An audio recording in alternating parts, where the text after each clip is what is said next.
কোন 7 শ্রেণীর ব্যক্তি, কোন অভাগা, কোন কপাল পড়া সেই 7 শ্রেণীর ব্যক্তি যাদেরকে আল্লাহ তাআলা পছন্দ করেন না, ভালোবাসেন না।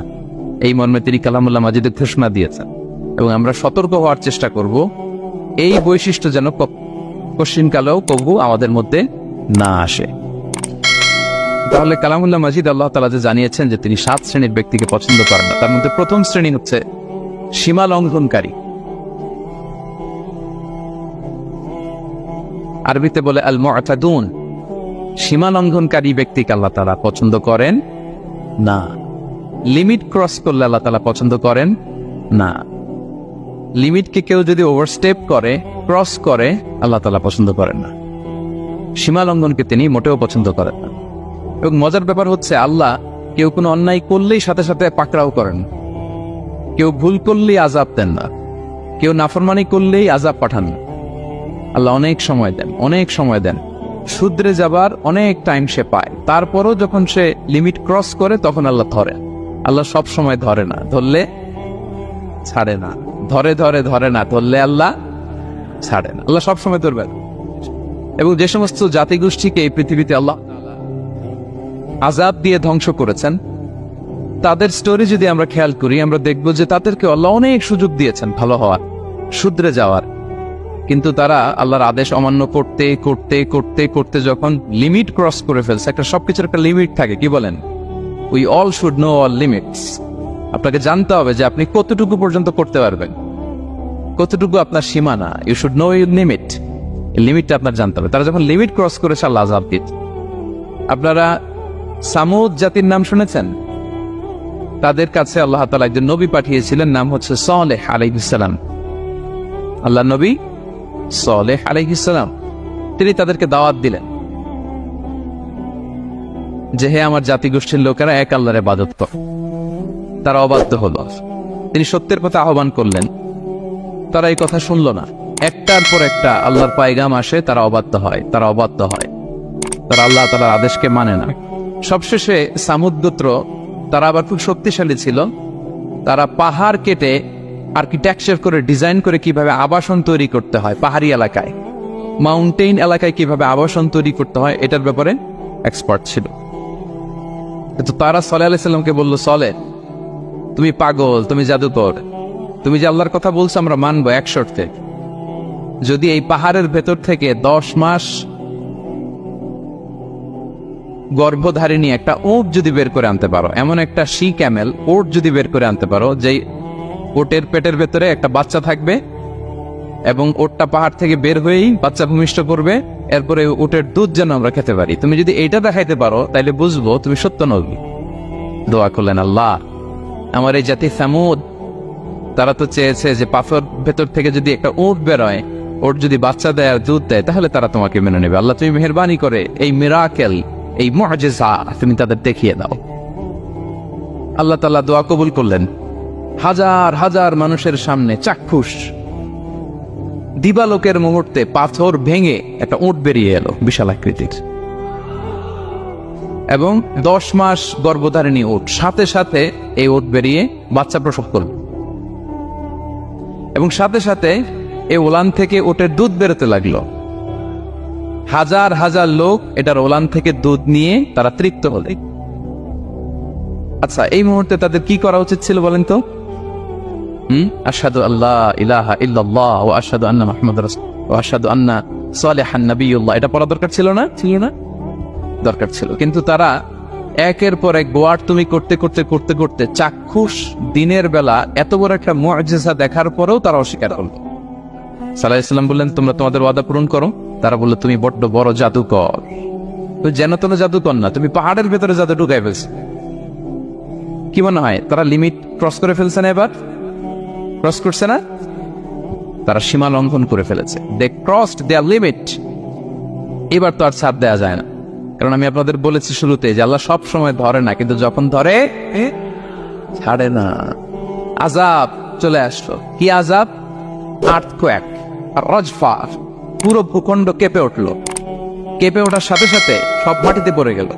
2 নাম্বার আসলো সাউন্ড ওয়েভ, শব্দ নিনাদ, প্রচন্ড শব্দ তরঙ্গ।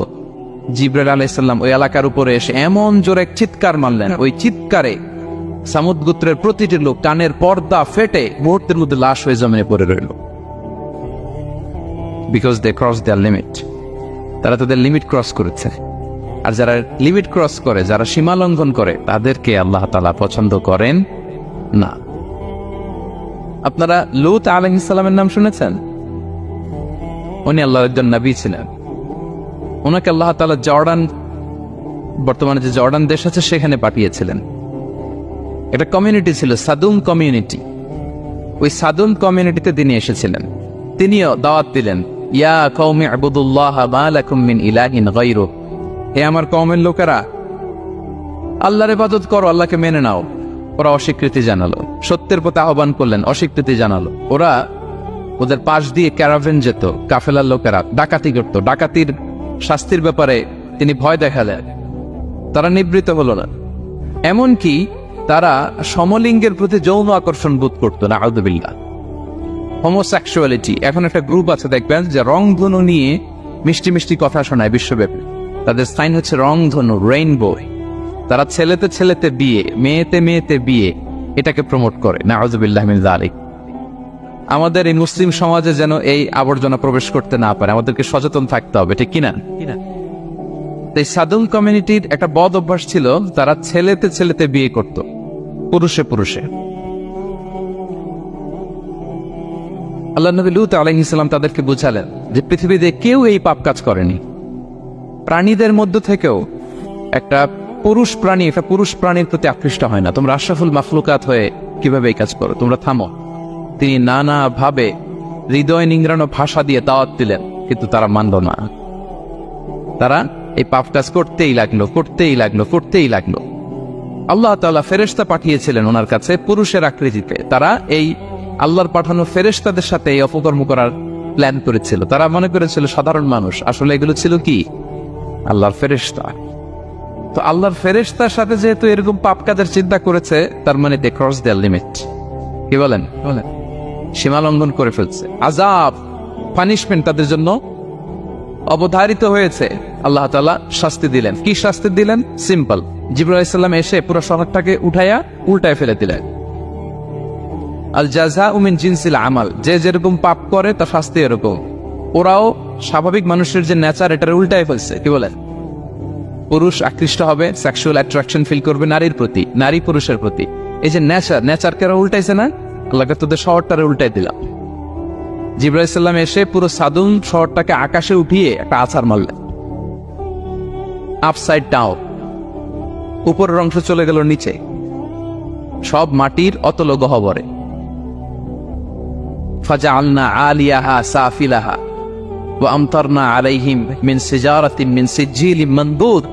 আল্লাহ বললেন, উপরের অংশ নিচে নিয়ে নিলাম, পুরো শহরটারে উল্টে দিলাম, আর পাথর বৃষ্টি বর্ষণ করলাম, সব শেষ।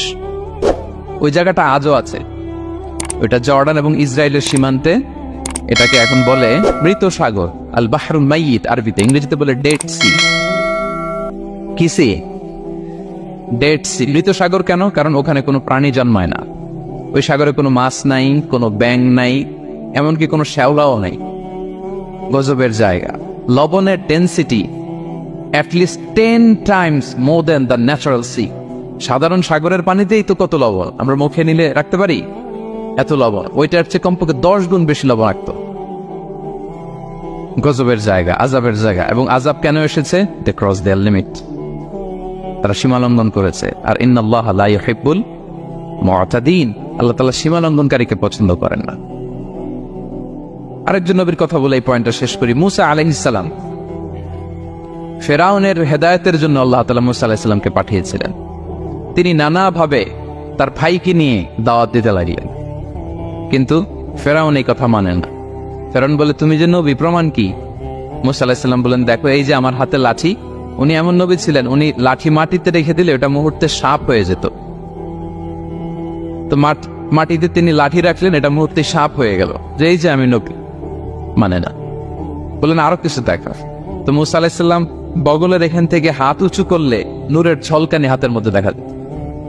উনি নূরের ঝলকানি দেখালেন, এরপরও মানে না। এরকম একটার পর একটা আল্লাহ নবী মুসা আলাইহিস সালাম মুআজিজা দেখাতে লাগলেন, কিন্তু ফেরাউন মানে না। শুধু মানে না এতটুকুই না, সবশেষে আল্লাহ নবী মুসা আলাইহিস সালামকে অ্যাসাসিনেশন, হত্যার পরিকল্পনা করলো তারা, যে বনি ইসরাইল মুসা এবং মুসার অনুসারী যারা আছে দুনিয়া থেকে সরাই দিতে হবে।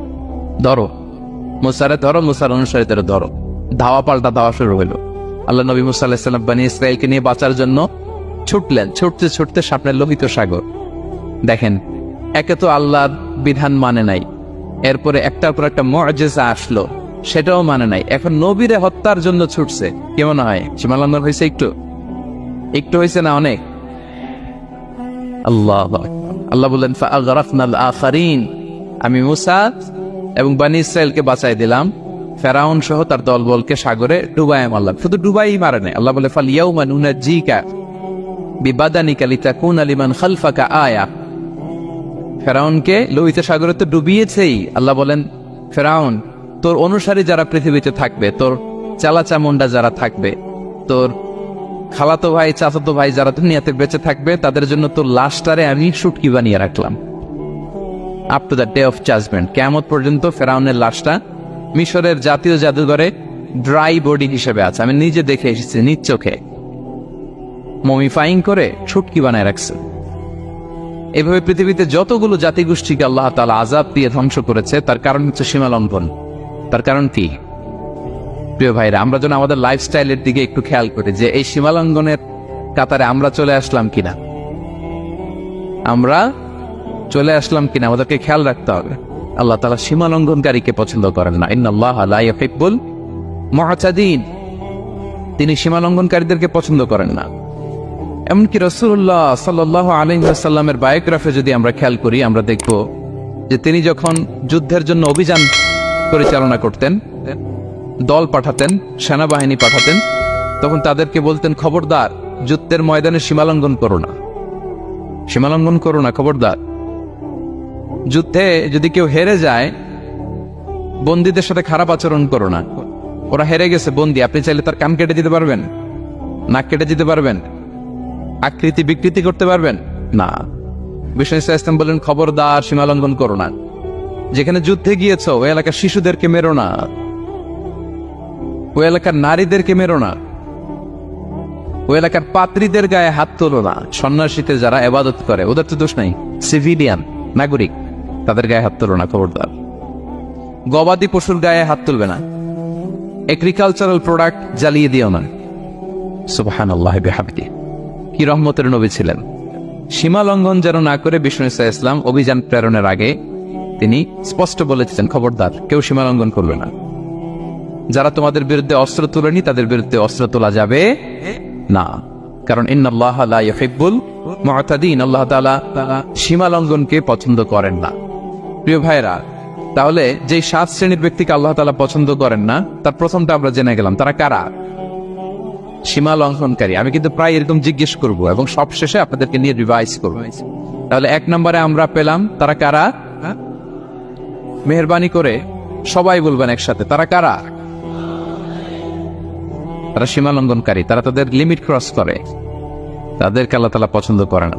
সো আমরা আমাদের লাইফের সাথে একটু মিলিয়ে নেই যে আমরা আমাদের পুরো ক্ষেত্রে সীমা লঙ্ঘন করি কিনা একটু খেয়াল করেন।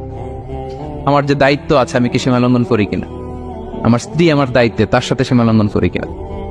আমার ভাতিজা ভাতিজি অনেকের আছে ইয়াতিম, তার বাবা মারা গেছে, তার সব সম্পত্তির দায়ভার আমার উপর দেয়া, আমি ওইখানে তাকে ঠিকঠাক মতো সব দেই কিনা, সীমা লঙ্ঘন করি কিনা?